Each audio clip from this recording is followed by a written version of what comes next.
Get ready. 10 seconds. 5 seconds. Start. Now, coming back to the question of minorities, you will please find why this particular resolution has been so widely put in that it might include a religious minority as well, a linguistic minority as well, or an economic minority, as some honorable members rightly pointed out. Now, sir, a question arises whether there ought to be any such protection in so far as a particular type of minority is concerned. I shall deal with the question of minorities at some length. But you will please find, sir, what the honorable mover wants is that there ought to be a permanent minorities commission. It ought to be endowed with statutory powers. Therefore, sir, an attempt is being made for the first time by my honorable friend for driving a wedge between a community and a community.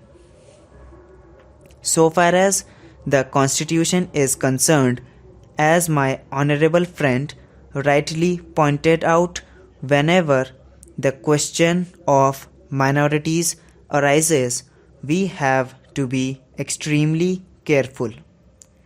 The Constitution is a very sacred document which has embodied all the different aspects of the common question of India's nationality. India is one in spite of different types of languages and religions. But in the midst of all these diversities, we have to develop a common nationality. Therefore, whenever we consider the question of the development of the nation and the interest of the nation, you cannot afford to think in terms either of religion or of language. It is true, sir, that there are different religions. It is also true that there are different languages. Therefore, a question arose and the farmers of the Constitution had to devise a constitution in the midst of the unity of India with certain diversities here and there. For that purpose, what they did was they devised a common nationality for the whole of India, and in so far as religious minorities were concerned, they were given certain rights. I would not go into the details regarding the provisions of the fundamental rights regarding the practice of religion. Certain rights have been given to the religious minorities, and beyond that it would not be proper to bring in the religious minorities for political rights. For that, we have to be extremely careful. I would also point out that while we have to develop a common nationality, the members of the Indian nation have to understand that we are one nation.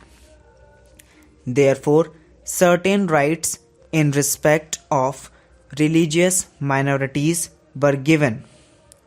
They were fundamental rights, and most of them are justifiable rights. Here we stopped so far as the religious rights were concerned. Then a question arose: what ought to be the attitude of not only the government but the society regarding the languages? It was true that there were certain interests of the regional languages. Now, these languages required to be developed, but they were not meant for dividing one man from the other.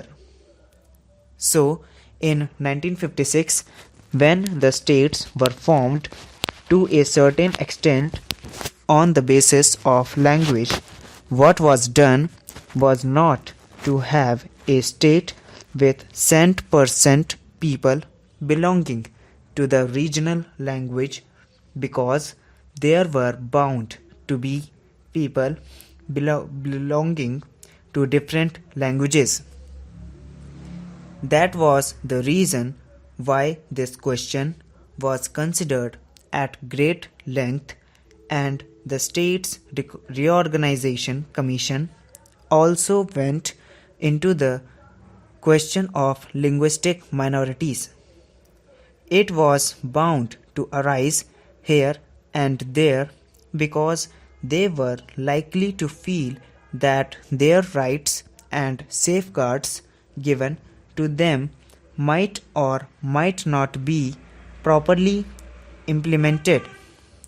So, this question was considered first by the States Reorganization Commission, and they dealt with the question whether we should have a permanent minorities commission.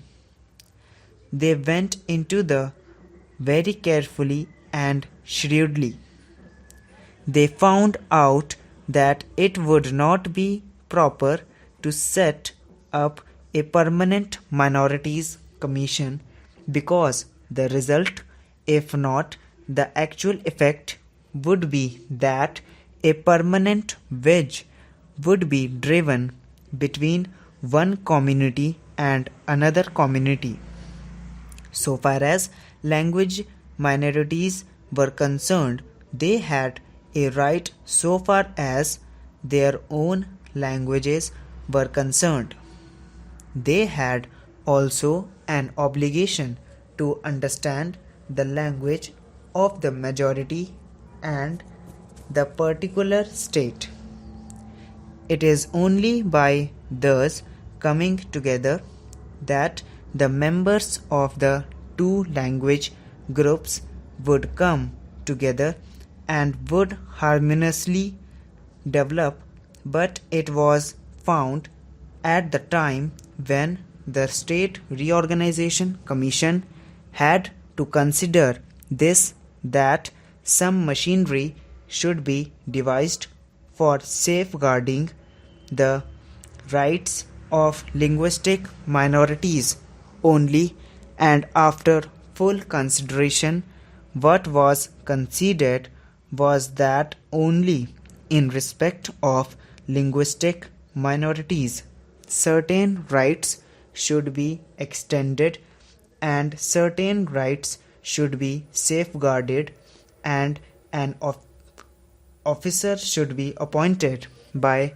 the president for making a report on the question whether these rights of the linguistic minorities are or are not properly safeguarded.